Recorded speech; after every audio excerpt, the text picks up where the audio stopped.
4 years ago we had the film Downfall, which told the story of Hitler's final days in his bunker at the tail end of World War II.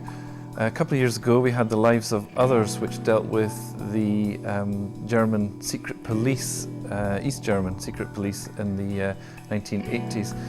And now, in what seems to be a trend in German cinema of raking over its recent past, we have the Baader-Meinhof complex.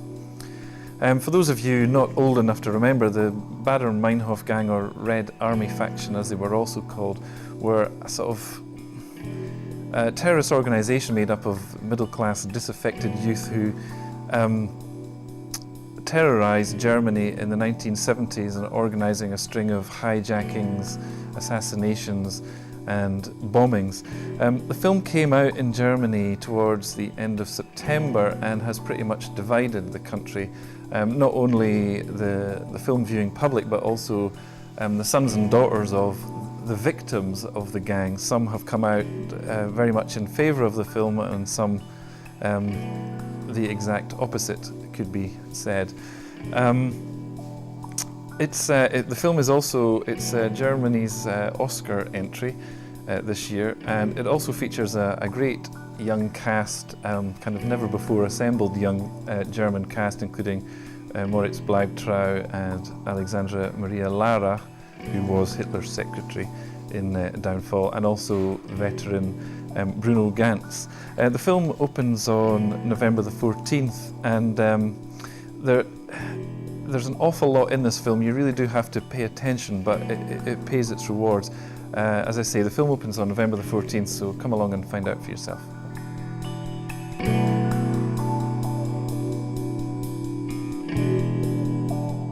Easy Virtue is based on a play by Noel Coward, which was incidentally made as a film previously in the 30s, I think, by Alfred Hitchcock.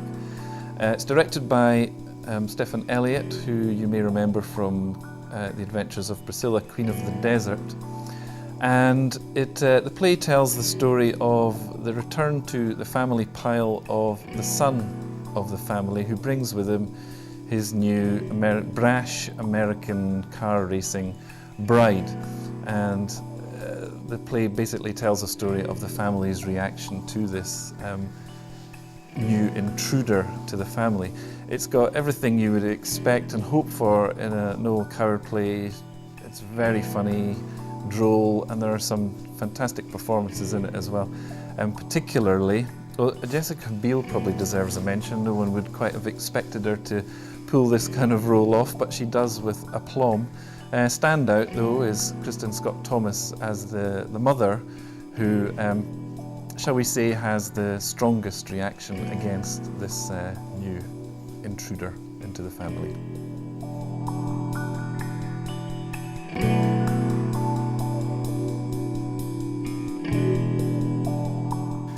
Hunger is the remarkable feature film debut of Turner Prize winning artist Steve McQueen, and was certainly the most talked about film at the Cannes Film Festival this year, certainly among the British contingent there.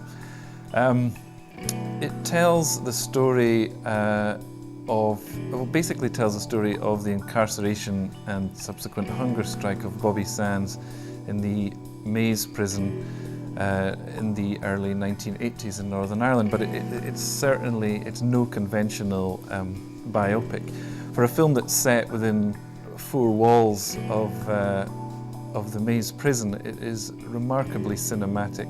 The film is bold, it's beautiful, and it's pretty unforgettable as well. 6 months ago I saw that, and it's still with me, so I would unreservedly recommend you come and see it.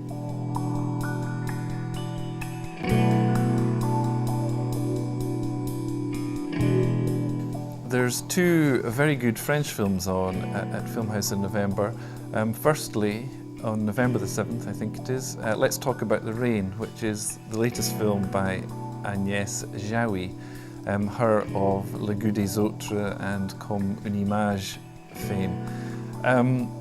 This is another very sophisticated comedy of manners, and teams her again with her real-life partner Jean-Pierre Bacri. I believe they write the scripts together. This one tells a story of a woman author, played by Zhaoyi herself, who is trying to become a force in politics. The film deals with her attempts at that and her relationships with a would-be biographer, played by Jean-Pierre Bacri, and her sister. And as I said, it's a very sophisticated comedy of manners. Secondly is Conversations with My Gardener, which is basically a two-hander with starring two French acting greats, Daniel Auteuil and Jean-Pierre Daroussin. The story is about Daniel Auteuil's character, who is a famous artist who decides to give up his life in Paris and return to the family house in the country. And he takes on a gardener who just so happens to be an old childhood school friend of his. And the film is basically about the very warm friendship that develops between these two, and is worth watching alone for the interaction between Auteuil and Daroussin.